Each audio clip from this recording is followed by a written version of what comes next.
Now I'd like to turn to Jamie Bothwell. Jamie loves underbody of passenger cars. And tonight I think he's going to talk to us about the smaller trucks that various passenger cars have. Jamie, welcome. Thanks. Let's see what I can do here. Share screen. Now, I think you want me to do this. And then there's my screen. So you guys should be soon if I say, where's the slideshow? There we go. Slideshow. Whoops, wait, play from start. Okay. All right, so tonight we're going to talk about passenger car trucks from the lightweight era.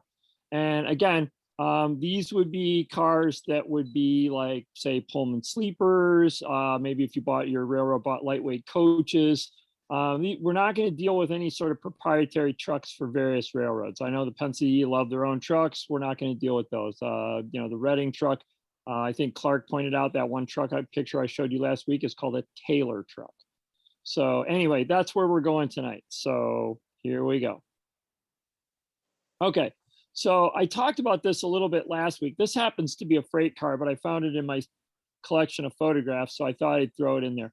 So again, the bolster is kind of in here in the middle someplace, but the truck is also bearing on this surface here. And of course, there's another one on the other side, right? So the truck is bearing on more than just the bolster. And of course, that happens with passenger cars too. So, okay, so let's see. I guess we have to click that. All right, so the Pullman truck code and why we can ignore it. All right, so the first number is going to be the number of wheels. The second number is going to be the bolster. Okay, so essentially we've got two, every truck we're going to talk about tonight is going to be a four-wheel truck. We have one bolster trucks and three bolster trucks. So it's either going to be a 41 or a 43. So no big relevation there. Okay. The first letter deals with the wheelbase. As you can see, A, B, C, or N is 8'6". Okay, so it's a 7 foot, 8 foot, 9 foot. Most of the trucks that you would find under your lightweight cars would be either the most of them, I guess, are technically 9 foot or 8'6". There's a few 8 footers out there. Okay, the second letter is the pedestal opening. So we can ignore this because as modelers, the difference between a fraction of an inch of a pedestal opening or even an inch of a pedestal opening is going to make a bit of a difference for us. Okay, so again, the second letter is something wrong, something that we just don't need to worry about. The third letter, if it's a P, stands for PRR. The truck has a small elliptical spring. You'll see some pictures of this. If you model the Pennsy, you need to worry about this, but if you don't, then you don't, right? So anytime you see a D, it's disc brakes. And anytime you see an O, it's an outside swing hanger. So again, to know what you're looking at, these are both fairly obvious things. And so if you know that they exist, then, whether the Pullman truck says it's a D or an O, you can pretty much know that all by yourself. All right, if the code ends with an 11, the trucks have 6 by 11 bearings as opposed to 5.5 by 10 bearings. I know that, again, something that we as modelers could just not care less about. Pullman was very concerned with these kind of things because if the car broke down somewhere and somebody had to put a new bearing in it, they needed to know what size. But we as modelers, we don't need to know that. So now the problem with the Pullman truck code is it doesn't talk about anything that we really need to know other than the one bolster or three bolsters, or whether it's discs or outside swing hangers. So again, all this other stuff. We'll talk about shock absorbers in a little bit, but that stuff is not mentioned. Okay, so if you look, here's our wood beam truck from the 1880s. Again, saw something like this in last week's program. You'll notice that it has helical equalizer springs, it has a drop equalizer on the bottom, and it has an elliptical bolster spring in the middle. So then we move ahead to the 1930s, and what do we have? A drop equalizer, an elliptical spring, and a elliptical bolster spring and helical springs. Okay, so it's essentially the same truck as we've been seeing from the 1890s. The big difference is now we have a brake cylinder that's attached to the truck. Okay, so previously the brake cylinder was under the car, but in the lightweight era, we started attaching them directly to the truck. This is the 43R. This is our four-wheel, three bolster. R stands for roller bearings. Now, What happened with the roller bearings, the R for that roller bearing thing, is that pretty much by the post-war years, every single truck was coming with roller bearings, so they dropped the R. So again, more Pullman truck code that we just don't really need to know about. This type of truck was used by the Pennsylvania Railroad and the New York Central under their 1938 re-equippings of the Broadway Limited and the 20th Century Limited, respectively. The Santa Fe also used this truck, and it has a single brake cylinder. The Union Pacific had some trucks that looked much like this, except that they had 2 brake cylinders per side instead of just the 1. Now, these trucks were supposedly very comfortable riding, great trucks, but they were particularly picky to adjust. So these came on the 1938 Broadway Limited, and when Penske reordered some of those cars a couple years later, they didn't have this truck anymore. So this truck was supposedly a great truck, except the railroads didn't like it because it was too hard to adjust. Here is an S-scale 43R. Again, we have a beautiful model of this in S-scale, although I believe they're sold out. Here's our single brake cylinder. These things are termed, a couple of the bearing boxes are termed as, some people call them Napoleon hat bearing boxes because they look like Napoleon's hat. And so the technical name for them in Pullman literature is something like a winged bearing box. I forget exactly how they term that, but anyway, 43R. As I said, this is supposed to have 4 wheels, which obviously it does, and 3 bolsters. And for the life of me, I can't figure out what counts as the other 2 bolsters. So, and again, obviously, when we put them on a model, they really only have 1 bolster. Here's something I'm calling the 41 truck. So this is what replaced the 43R. Again, you see the basic parts of it. Okay, you got a brake cylinder on the truck still. You have a shock absorber now, and you also have a bolster anchor. So this is the post-war version of this truck. And what you've seen is you've got the same elliptical springs and you've got the drop equalizer, but instead of the helical springs, instead of the elliptical spring, you have a shock absorber. And you also have a bolster anchor. And what that bolster anchor does is it picks up the sideways, some of the side forces on the truck. The shock absorber, now again, if you want to get picky about your models, these essentially came in 3 types. We'll talk about them a little later.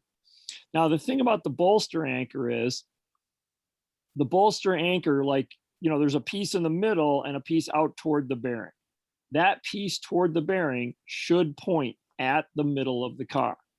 So I know that this truck, there's the middle of the car is this way on this photograph because the bolster anchor points toward the middle of the car. Now, a number of truck manufacturers have saved money by using the same die on both sides of their truck. And so you always get one bolster anchor that points the wrong way. So, when you look at the 2 trucks, one's pointing toward the middle, but the other one's pointing toward the end. Your higher quality models will have that problem fixed.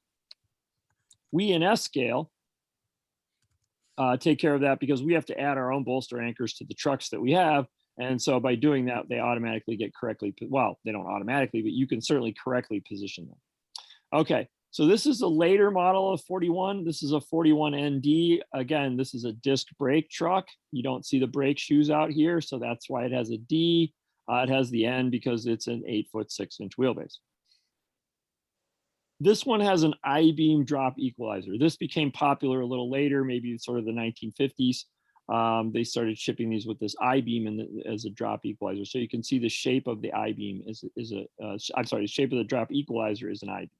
That's what my little note says. Okay, so here's a 41N P11 truck. Again, P means Pennsylvania.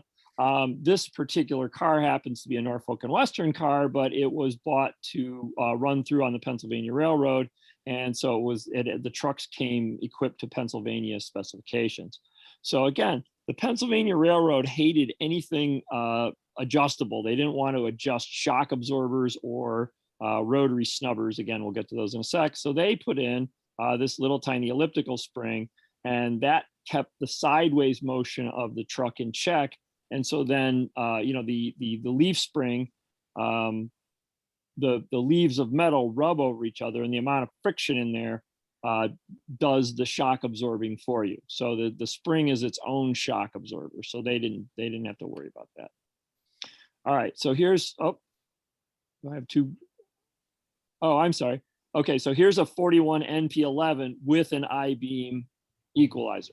So this is, again, the Penske truck. You see the elliptical spring here. And again, you can tell that the middle of the car is this way because the bolster anchor is pointing toward the middle of the car. But this is the same, in Pullman's mind, this is the same truck as the last truck, except this has that I Beam drop equalizer, okay? There you go, I Beam. Okay, now, just so you know, when we talked earlier about pedestal openings, the pedestal opening is the width between here and here. And as I said, for our purposes, a fractional difference fractional inch difference in that space is quite irrelevant to our modeling purposes. Okay, so here's a 41O truck. So O means outside swing hanger. So you look right here, these are your outside swing hangers. Those other trucks, those 41 trucks that I showed you, they also have swing hangers. They're just inside of the side frames. This was a development, I believe it originated in EMD diesels and it got put on the train of tomorrow, which was one of the earliest applications of these. The New Haven tried them and absolutely loved them. New Haven put after they used one of these, they put them on every passenger car they bought. They did a survey of their customers. The customer said these ride better. So the New Haven put them on all their new cars. Santa Fe replaced old trucks with these. Okay, so Santa Fe loved outside swing hanger trucks so much, they went on a replacement program. Again, these things tend to wear. Having the outside swing hangers put them where they were easily maintained and easily viewed. And so that was a definite improvement. Okay, so here again, 41O truck, here's the swing hanger. That's what the swing hanger is. On the other 41 trucks, again, the side frame is further out, the swing hangers are inside. Okay, so again, in model form, these next three things are going to be really, really small. But, that's what I'm here for. So you got to talk about it. This thing is called a Houdaille. That's how you say that word. It's Houdaille rotary snubber. So this is a rotary shock absorber. And so like here you see the shock absorber part of it, and it's got this arm that comes out, and as the truck would rock, that thing would, the twisting of the inside pieces of those would absorb the shock. So they had, the internal mechanism in there would help out with that. So Houdaille rotary snubber. There's another photo of it, okay? This is a Houdaille friction snubber. Okay, so this is like a tube, and what you can see at the bottom of the tube is a spring. Okay, so if you see that spring sticking out the bottom, then you know it's a Houdaille friction snubber. If it just looks like two tubes, then it's a Monroe shock absorber. All right. As a general survey, I would say maybe the Monroes are most popular, with the Houdaille rotaries being the second, and the Houdaille frictions are definitely a distant third. But I was at a railroad museum a couple years ago, and I walked down the row of 3 passenger cars they had on display. The first one had rotary snubbers, the second one had Houdaille friction, and the third one had Monroe shock absorber. They had one of each type on 3 cars directly in a row. So, and 2 of those were Great Northern cars. And so, obviously the Great Northern had, it wasn't like the Great Northern didn't standardize and only have one kind. So, I can't tell you other railroads, but certainly it was sort of a preference thing. So, and that's all I got for you today.